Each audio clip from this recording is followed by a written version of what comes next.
Mateo 28, 18 al 20. Y Jesús se le acercó y les dijo: toda potestad me es dada en el cielo y en la tierra.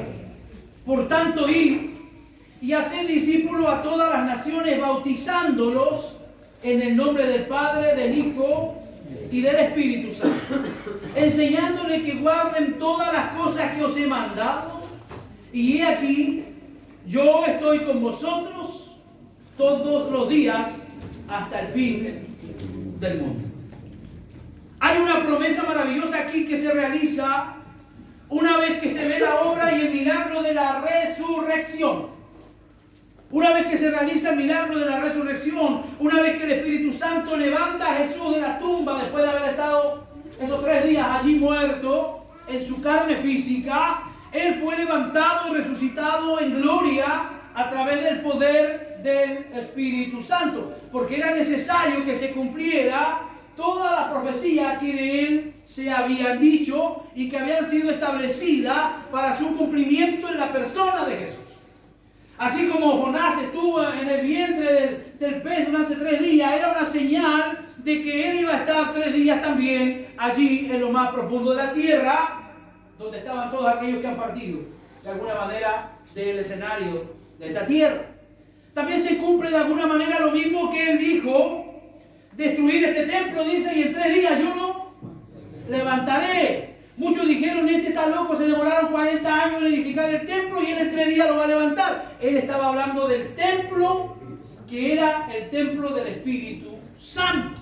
Así que de alguna manera la resurrección, hermano, es una obra milagrosa del Espíritu Santo a favor de lo que cada uno de nosotros hoy día cree, hermano, y las doctrinas de la gracia y las doctrinas de Cristo han sido, hermano, de alguna manera traídas y han sido puestas en la vida de la iglesia a través del Espíritu Santo. El mismo Espíritu Santo que levanta a Jesús de entre los muertos. Pero cuando Jesús muere en la cruz del Calvario, Él apenas tenía unos cuantos discípulos. Unos cuantos discípulos, no eran muchos. A los que probablemente se añadieron algunos más después que Él resucitó. Ya que podemos ver en el capítulo 1 del libro de los Hechos que luego de ascender a los cielos, en el aposento alto se había reunido un grupo de 120 personas aproximadamente. Dicen los historiadores que el grupo superaba las 500 personas cuando empezaron ellos a esperar en el aposento alto. Luego, poco a poco, ¿verdad?, manifestando la naturalidad, la naturaleza de la gente, se empezaron muchos a desesperar, empezaron a desanimarse y el número, que era más de 500, empezó a bajar hasta que llega el día de Pentecostés y el Espíritu Santo desciende sobre ellos y habían aproximadamente 120 personas. Sin embargo, para el año 250 después de Cristo, los cristianos en el Imperio Romano se contaban por millones. Y esto aún a pesar de la fuerte oposición que tuvieron para enfrentar desde el principio. Fue así como un emperador, Constantino, que llega un momento en que él asume y dice: la religión del Imperio Romano ahora va a ser el cristianismo. Porque el cristianismo se había propagado, el cristianismo había corrido y había circulado por gran parte, hermano, del imperio y también por muchas regiones y continentes donde los mismos apóstoles fueron llevados por el Señor. Algunos fueron a España, otros fueron a África, otros fueron a Europa, y allí también muchos de ellos encontraron la muerte por causa del Evangelio de Jesucristo. A pesar de toda la dificultad y a pesar de todos los obstáculos que la iglesia presentó, hermano, porque si hay algo que ha tenido obstáculos en la historia de la humanidad, es la iglesia. Si ha habido algo que ha querido ser sacado y que han querido hacer desaparecer tanto los imperios como los emperadores en el mundo, ha sido la iglesia cristiana. Pero ¿qué fue lo que hizo posible un crecimiento tan extraordinario? La respuesta más obvia es que Jesús estaba cumpliendo lo que Él mismo había prometido. Vaya a Mateo capítulo 16, verso 18. Jesucristo mismo, en una charla muy amena con sus discípulos, Él hace una declaración profética Y él les da una enseñanza magistral, hermano, cuando están hablando acerca de quién era Cristo. Mateo 16, 18. Y yo también te digo que tú eres Pedro, y sobre esta roca edificaré mi iglesia, y las puertas del Hades no prevalecerán contra ella. Esta fue una declaración profética del mismo Señor Jesucristo cuando Él estaba hablando con sus discípulos y cuando les preguntaba: ¿quién dicen los hombres que es el Hijo del Hombre o que soy yo? Muchos dijeron: tú eres una reencarnación de Juan el Bautista. Otros: tú eres una reencarnación de Elías. O tú eres uno de los profetas que ha revivido, que ha vuelto a la vida. Y Jesús le pregunta directamente: ¿quién dicen ustedes que soy yo? ¿Por qué? Porque la opinión de la gente siempre va a divagar. La opinión de la gente siempre va a ser un poco contradictoria, va a ser un poco confusa. Si usted hoy día levanta y hace una encuesta, ¿qué piensa la gente de la iglesia? La gente va a pensar muchas cosas de la iglesia. ¿Sí o no? Entre sus mismos familiares hay opiniones diversas. No, que los canutos son todos sinvergüenza, que los pastores están forrados en plata. Es lo que todo el mundo dice. Pero eso no es así. La gente decía lo mismo de Jesús. Decían: es un profeta, no, es acá, es allá. Jesús le dice: muchachos, ¿y quién dicen ustedes que soy yo? Eso es lo importante. ¿Qué dicen ustedes? Porque ustedes han estado conmigo, ustedes han comido conmigo, ustedes han descansado conmigo, ustedes han escuchado mis sermones. Me interesa saber cuál es la opinión que ustedes tienen de mí. Es lo que Jesús estaba diciendo. Entonces así sale, ¿verdad?, aquella confesión magistral de Pedro, donde Pedro dice: tú eres el Cristo. ¡Qué tremenda declaración! Él estaba diciendo: tú eres el ungido, tú eres el Mesías, porque la palabra Cristo es de hebreo Mesías.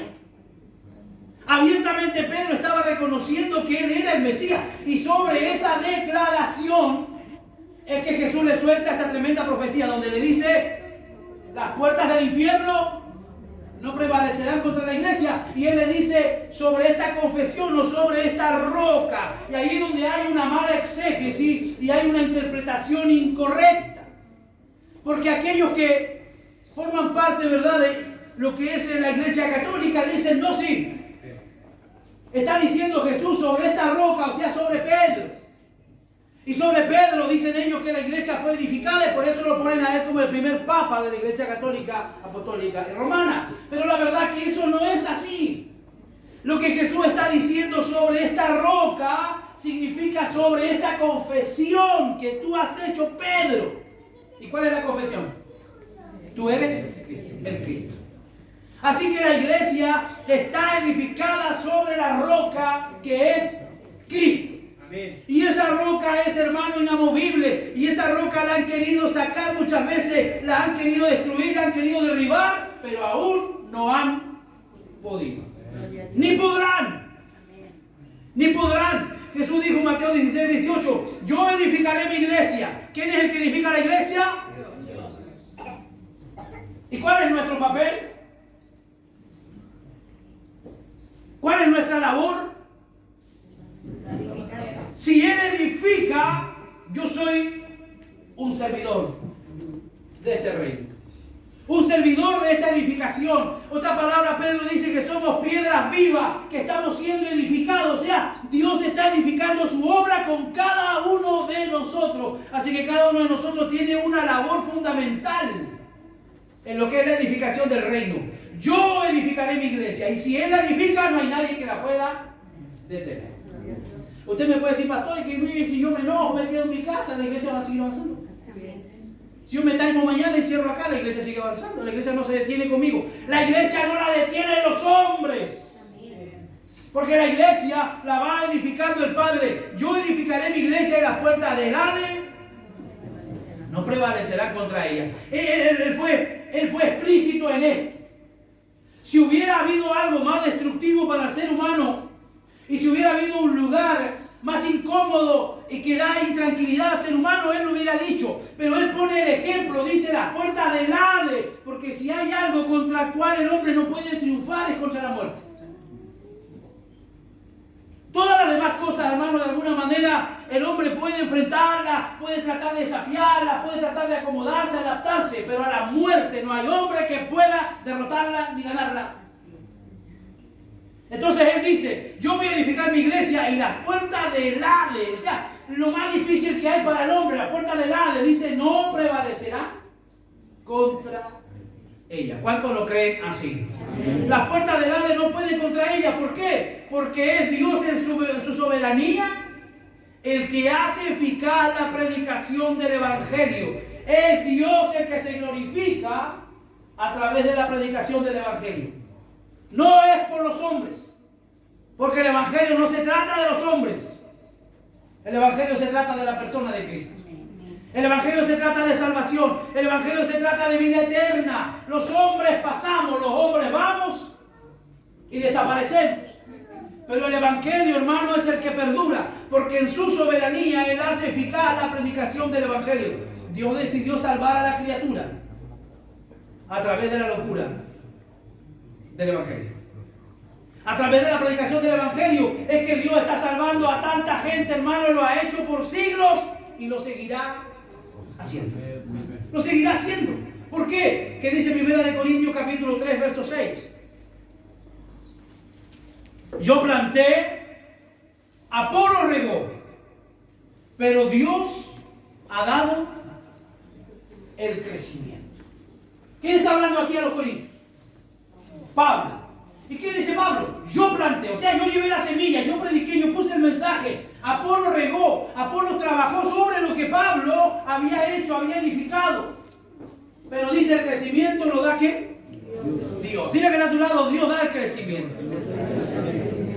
Dios es el que da el crecimiento en la medida en que yo voy sembrando. Otros van regando lo que vamos sembrando y Dios es el que da el crecimiento. Pero Dios usa medios para llevar a cabo su obra. De ahí las palabras de Jesús en Mateo 28, los cuales estos primeros cristianos parecen haber tomado sumamente en serio. ¿Cuáles fueron las palabras de Jesús ahí en Mateo 28?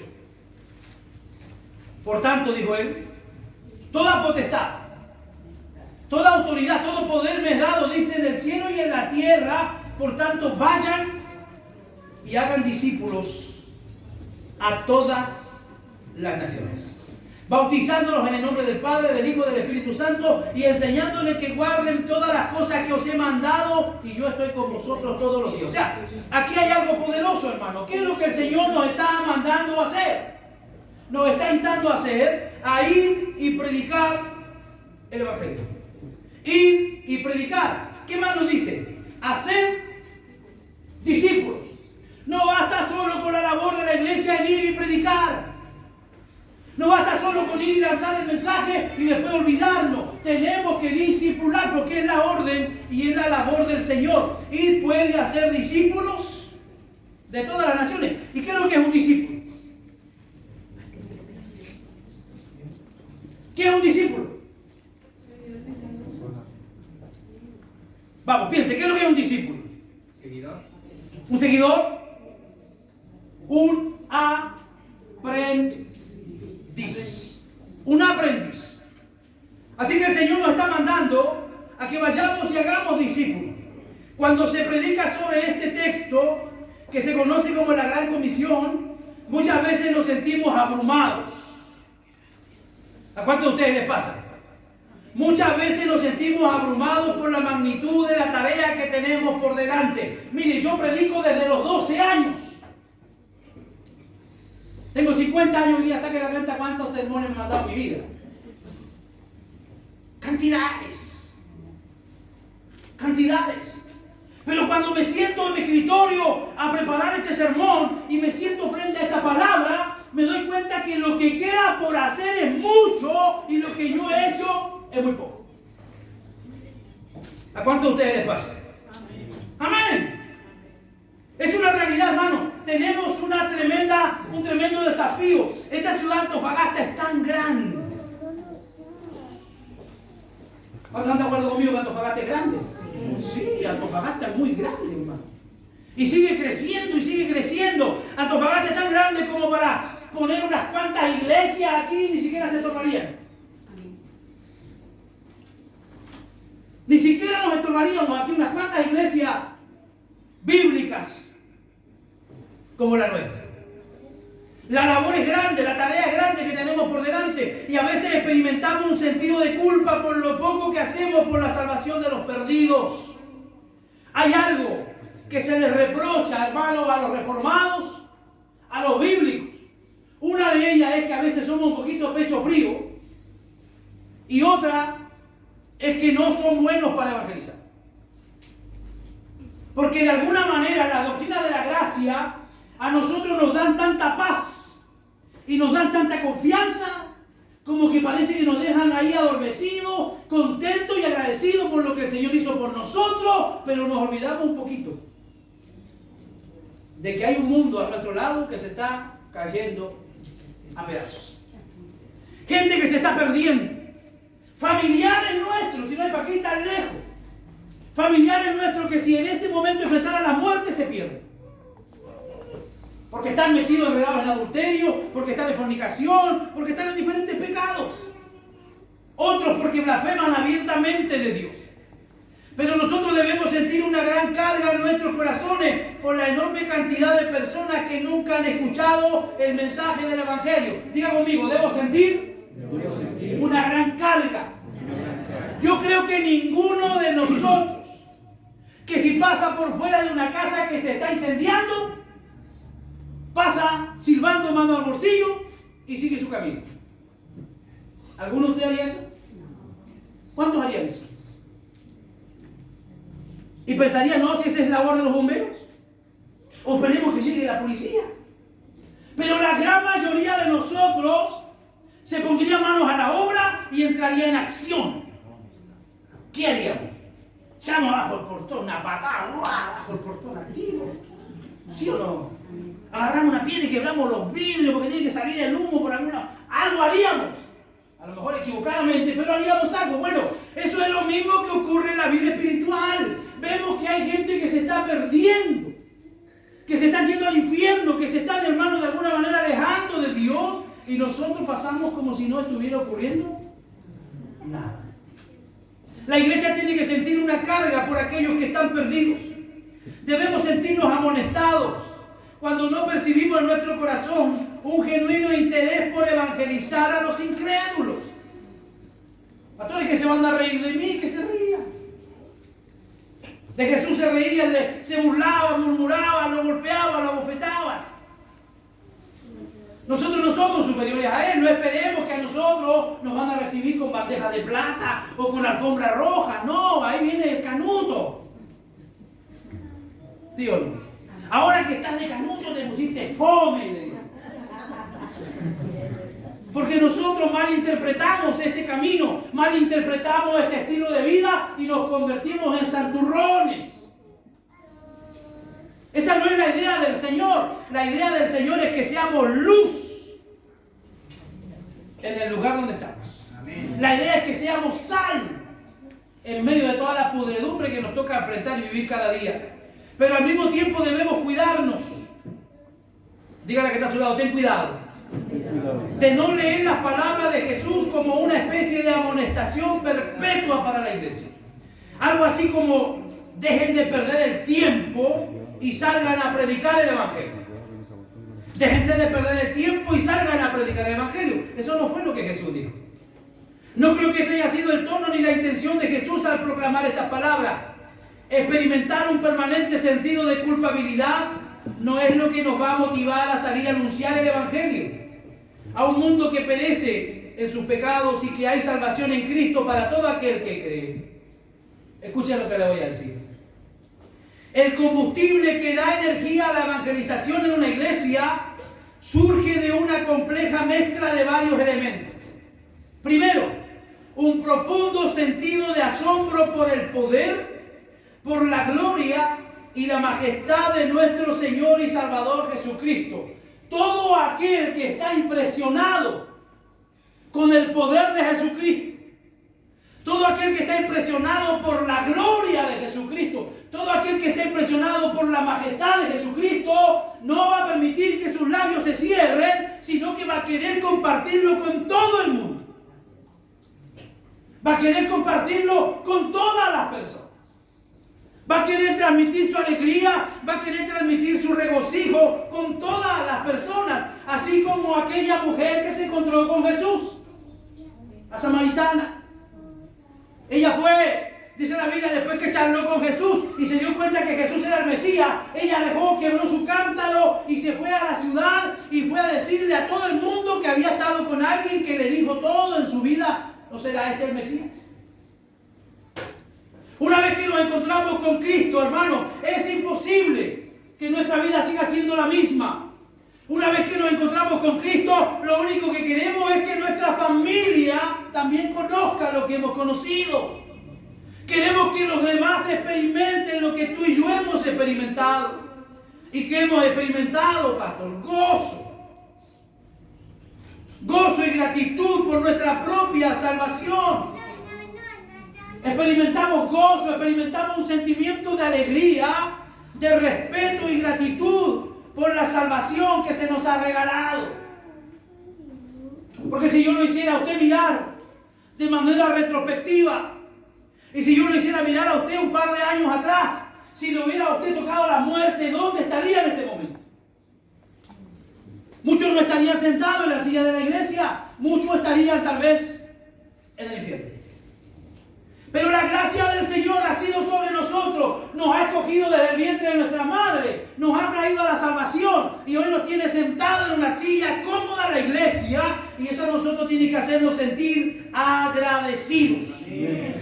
Tiene que haber gratitud por nuestra propia salvación. La Biblia dice que debemos preocuparnos por nuestra salvación con temor y temblor. Con temor y temblor. Servir a Dios con reverencia y sentir amor por los perdidos. ¿Qué hay que sentir? Amor por los perdidos. Jesucristo mismo dijo, cuando vio al pueblo de Israel, dice que lo vio y se conmovió en su interior porque vio al pueblo como ovejas sin pastor. Como ovejas sin pastor. Nosotros no podemos quedarnos quietos viendo la realidad del mundo, hermano. Es verdad que lo que tenga que pasar va a pasar. Es verdad que lo que tenga que ocurrir va a ocurrir. Así sea que yo ayune, que yo ore, que yo pataree al cielo, que yo haga berrinche, que yo me amurre, va a pasar lo que tenga que pasar porque Dios es soberano. Amén. Pero yo, ¿qué tengo que hacer? ¿Quedarme sentado en mi casa frente a la televisión con el control remoto en la mano? No, eso no va a ayudar en nada. Yo tengo que sentir amor por aquellos que se están perdiendo. Tengo que sentir amor. ¿Por qué? Por los perdidos. ¿Por qué? Porque hay una seguridad inconmovible en la promesa de su presencia en nuestras vidas. Él dijo, vayan, prediquen, enséñenles, porque yo estoy con ustedes todos los días. Dígale que está a su lado, Él está contigo. Pastor, ¿y en los momentos difíciles? ¿Será que el Señor se va hacia su lado? No. Él está en uno de los momentos más difíciles, hermanos, de nuestra vida. Este es el combustible que mueve a la iglesia a salir de la zona de seguridad para llevar el evangelio hasta lo último de la tierra. ¿Hasta dónde hay que llevar el evangelio? Hasta lo último de la tierra, hermano. Hasta lo último de la tierra. Usted me dirá, pastor, yo ya soy muy viejo para ser misionero. ¿Quién te dijo eso? Cada uno de nosotros, escuchen lo que le voy a decir. Cada uno de nosotros es un misionero en potencia en el área donde Dios lo puso. Repito, cada uno de nosotros es un misionero en potencia en el área donde Dios lo puso. Dios ya tiene algunos que van a ir a la África, Dios ya tiene algunos que van a ir a la India, pero si yo todavía no tengo esa posibilidad, donde yo estoy puedo ser un misionero. No lo convencí. Es que, pastor, no tengo mucho conocimiento teológico. Es que yo no sé mucho de Biblia. Pero Dios ha hecho una obra grande en su vida. Dios lo ha salvado. Dios ha hecho el milagro más grande sobre su vida. ¿Sabe cuál es el milagro más grande? El milagro más grande no es que se levante un muerto.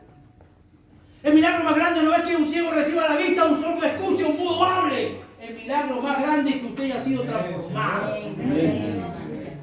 Ese sí que fue milagro. Mira que está a tu lado, dile, es un milagro. Wow. Porque usted no más sabe de dónde Dios lo sacó, ¿sí o no? Usted no más sabe de dónde Dios lo sacó. Donde no había nada ni nadie que pueda hacernos cambiar. No había nada, hermano, que nos pueda hacer cambiar, pero el Señor lo hizo. Sin importar el costo que tengamos que pagar por ello. Por eso es que no nos debemos saltar directamente al versículo 19 de Mateo 28, sin antes considerar la suprema autoridad de Jesús, que define y sustenta la gran comisión. Cada vez que alguien va y predica el evangelio a alguien, no está solo. Y no está yendo a predicar algo que venga de su vida, sino que está representando la autoridad de Jesús. Jesús dijo: toda autoridad me ha sido dada en el cielo y en la tierra, y puede hacer discípulo de todas las naciones. Toda autoridad le fue entregada a Jesús, tanto en el cielo como en la tierra. Hay una conexión aquí entre la suprema autoridad de Jesús y la gran comisión. Debemos salir a ser discípulos de todas las naciones, porque Jesús le fue conferida toda la autoridad del cielo y en la tierra. Dios el Padre lo invistió de autoridad. Vamos por favor a Mateo 11, 27. ¿Qué nos dice Mateo 11, 27? Todas las cosas me fueron entregadas por mi Padre, y nadie conoce al Hijo sino el Padre, ni el Padre conoce a alguno sino el Hijo, y aquel a quien el Hijo lo quiera revelar. ¿A cuántos de nosotros el Hijo nos ha revelado el Padre? Eso es maravilloso, hermano. ¿A quién él quiera? Juan 3:35.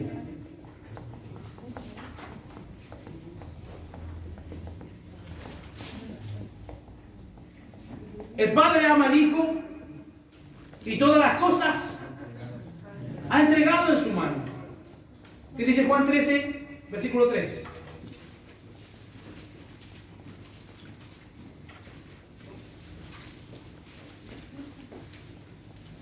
Sabiendo Jesús que el Padre le había dado todas las cosas en las manos y que había salido de Dios y a Dios iba, para que pueda dar vida eterna a las ovejas que el Padre escogió desde antes de la fundación del mundo. Vamos a Juan 17, versículo 1 y versículo 2.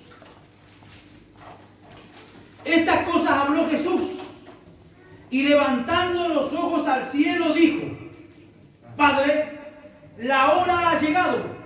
Glorifica a tu Hijo para que también tu Hijo te glorifique a ti, como le has dado potestad sobre toda carne. ¿Para qué?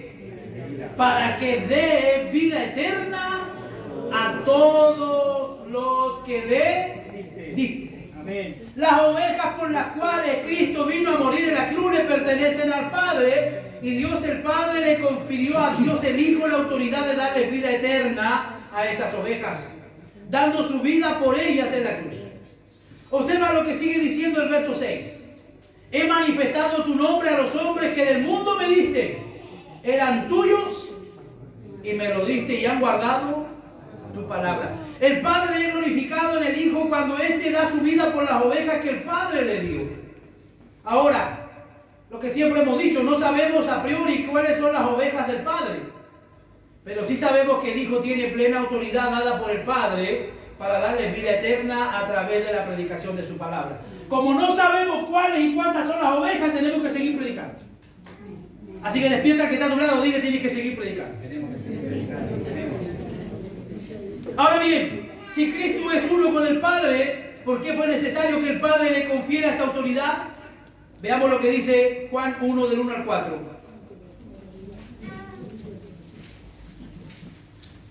Vamos a San Juan capítulo 1, verso 1 al 4. En el principio era el Verbo, y el Verbo era con Dios, y el Verbo era Dios. Yo le he dicho a ustedes que esa conjunción con significa cara a cara. En el principio era el Verbo, y el Verbo estaba cara a cara con Dios, y el Verbo era Dios. Este era en el principio con Dios. Todas las cosas por Él fueron hechas, y sin Él nada de lo que ha sido hecho fue hecho. En Él estaba la vida, y la vida era la luz de los hombres. El Verbo es Dios, verdaderamente Dios, el creador y sustentador de todas las cosas, el dador de la vida. y como tal siempre ha tenido la autoridad suprema sobre todo lo creado. Eso lo dice Juan 1:14. Y aquel verbo fue hecho carne y habitó entre nosotros y vimos su gloria, gloria como del unigénito del Padre, lleno de gracia y de verdad. De manera, hermanos, que nuestro Salvador es verdaderamente Dios y verdaderamente hombre. Era necesario que fuera un descendiente de Adán, nacido de mujer, el que tuviera que resolver el problema que se originó en el Edén, cuando nuestros primeros padres deciden rebelarse contra la autoridad de Dios. Como ya hemos visto antes, Dios creó a Adán y Eva a su imagen y semejanza y les encomendó una labor de ejercer dominio sobre todo lo creado, siempre bajo la autoridad de Dios y para la gloria de Dios. Y eso lo hemos enseñado en las clases de teología, si ustedes no se recuerdan mal. ¿Cuál era la labor que el hombre recibe? La encomienda y la enmienda de parte de Dios. Era subyugar la tierra, era ser autoridad sobre los peces y sobre todo lo creado. De un principio Dios le dio esa autoridad al hombre. Esa es la autoridad que el Señor de alguna manera nos ha dado. Pero ellos olvidaron esa condición a causa de la rebeldía. ¿Qué es lo que hace Dios? Les promete un Salvador, nacido de mujer, hombre como nosotros, el posterior Adán, como le llama Pablo, que iba a revertir todos los efectos de la caída. En el versículo que teológicamente se conoce como el protoevangelio. Y pondré enemistad entre ti y la mujer, y de su simiente saldrá aquel que aplastará la cabeza de la serpiente. Está hablando de la venida de Jesús. Esa es la luz de esta promesa que debemos leer en la Gran Comisión. Hay toda una historia detrás de estas conocidas palabras de Jesús. Una historia que comienza ¿dónde? En el Génesis. Ese Jesús que murió crucificado también resucitó al tercer día y luego ascendió a los cielos. ¿Cuántos creen en eso? ¿Hay alguno aquí que no crea que Jesús resucitó? ¿Todos creen que Jesús resucitó? Amén. Él resucitó y luego ascendió a los cielos y ahora está sentado a la diestra de Dios. Efesios 1:21. Muy por encima de todo principado, por encima de toda autoridad, por encima de todo poder, dominio y de todo nombre que se nombra, no en este siglo, sino también en el venidero. De manera que hay un nombre que es también Dios, a quien el Padre le ha conferido toda la autoridad. Jesús de Nazaret, el Hijo de María, ha sido entronizado en los cielos y ahora gobierna sobre todo el universo como Rey de Reyes y Señor de Señores. Cuando Él retorne, ya no va a retornar como un cordero manso, sino que ahora vendrá con toda la autoridad que su Padre le ha conferido. Hoy lo tenemos como abogado, hoy lo tenemos como paracleto, hoy lo tenemos como amigo, pero mañana será el juez de toda la humanidad. Jesús le dio esta autoridad y por lo tanto es absolutamente imposible que su plan de redención termine fracasado. ¿Cuántos dicen amén? Amén. Es imposible que si alguno en la eternidad Dios decidió salvarlo, es imposible que se pierda. Imposible que se pierda. Las ovejas que el Padre le dio serán llamadas eficazmente por el Espíritu Santo, mientras las criaturas débiles como nosotros vamos por el mundo predicando el Evangelio. ¿Quién sabe si en su familia todavía hay gente que tiene que salvarse? ¿Quién sabe si en nuestra familia todavía hay personas que tienen que salvarse? Pero ¿cómo van a salvarse si usted y yo no les predicamos? ¿Cómo van a salvarse si usted y yo no los convidamos, no los invitamos a la iglesia? Difícilmente van a poder llegar, porque la salvación viene a través de la predicación del Evangelio. Jesús es el Señor, Él gobierna, hermanos, absolutamente todo. Jesús te está diciendo, vayan y prediquen el Evangelio, porque yo soy el Señor. Nada ni nadie me podrá impedir que las ovejas escogidas por el Padre vengan a mí. Jesús lo dijo claramente, mis ovejas oyen mi voz. ¿Y qué hace la oveja? Lo siguen, tiene que estar a tu lado.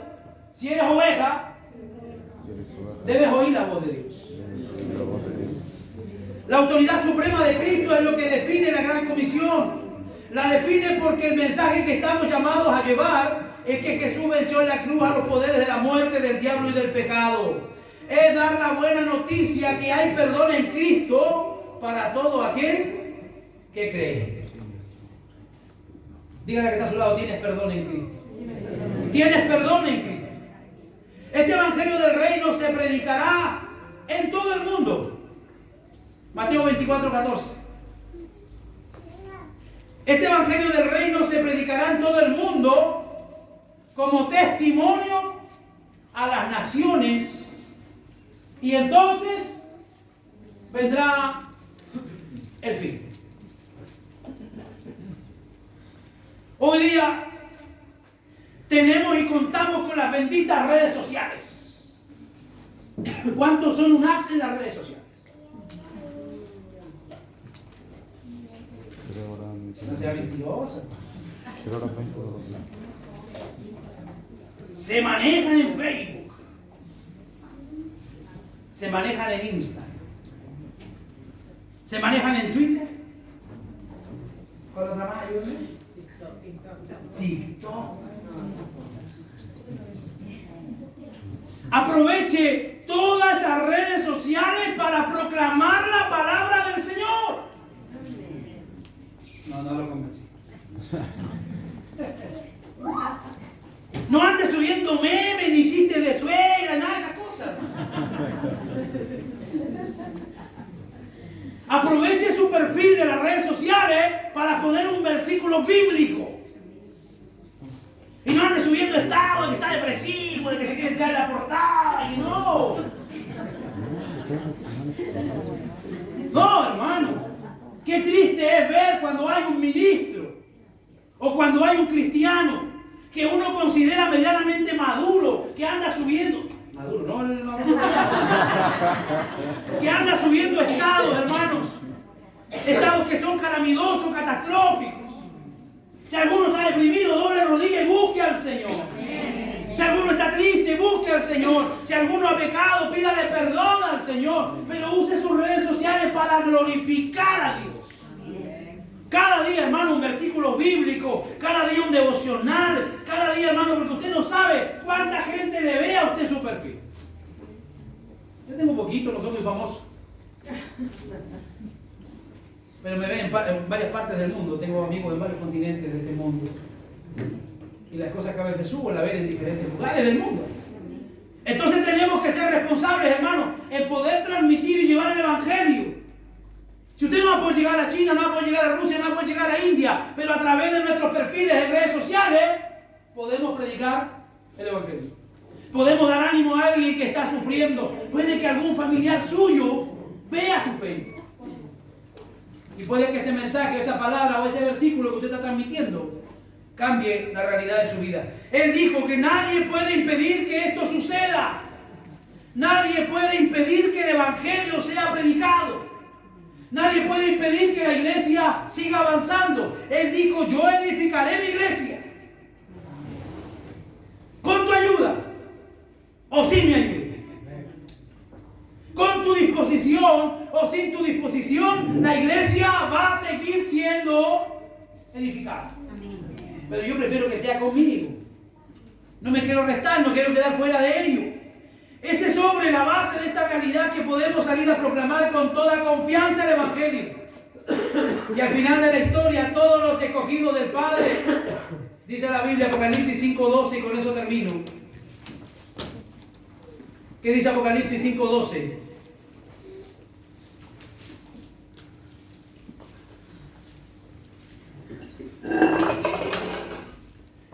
Verso 11, y miré y oí la voz de muchos ángeles alrededor del trono y de los seres vivientes, de los ancianos, y su número era, ¿cuánto era? Millones de millones, que decían a gran voz, el cordero que fue inmolado es digno de tomar el poder, las riquezas, la sabiduría, la fortaleza, la honra, la gloria y la alabanza. Y a todo lo creado que está en el cielo y sobre la tierra y debajo de la tierra y en el mar y en todas las cosas que en ellos hay, oí decir al que está sentado en el trono y al cordero, sea la alabanza, la honra, la gloria y el poder por los siglos de los siglos. Los cuatro seres vivientes decían amén, y los 24 ancianos se postraron sobre sus rostros y adoraron al que vive por los siglos de los siglos. De toda tribu, pueblo, nación y lengua estarán un día en la presencia del Señor y cantarán: el Cordero que fue inmolado es digno de recibir el poder, la riqueza, la sabiduría, el honor y la gloria. Pero para que cada tribu, cada nación, cada pueblo y cada lengua conozca el Evangelio, tú y yo no podemos permanecer en silencio. Cierre sus ojos. Tome de la mano a alguien que esté cerca suya, por favor.